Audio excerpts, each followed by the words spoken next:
Hey guys, it's Scarlett at Build Across, and today I'm going to show you how we paint this rainbow cutout. It's super easy and it's a great door hanger for beginners.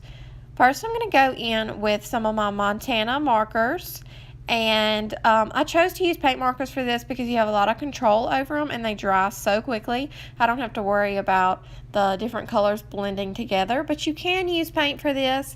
I would just keep in mind not to add too much paint on your paintbrush so that when you go from red to pink to light pink, the colors don't mix. And so these do not have to be perfect.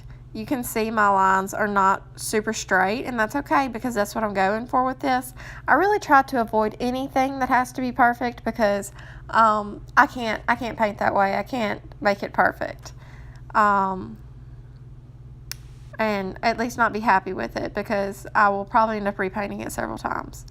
After I do the rainbow part, I'm going to go in with some light gray paint, and this is in the color Silver Lining by Waverly. You can purchase this at Walmart. It is a chalk paint, and I'm going to just paint the clouds, kind of carving them out from where the rainbow runs into them too. And I'm just using like a medium paintbrush for this. You could use a sponge brush. Whatever you wanted to use would work for this.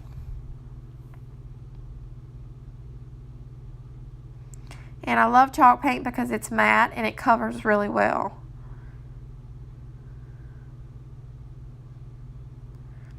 Next, I'm going to go in with that same color, and I'm just going to highlight the rainbow.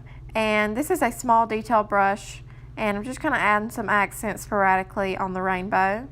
After this, I'm going to go in with a small detailed brush, a 00. You could also use a 0 for this.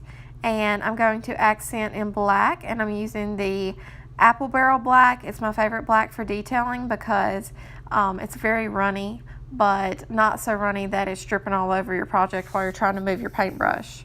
And I'm just adding some swirls in the clouds, and I'm also going to kind of carve out the rainbow and add some black accents there.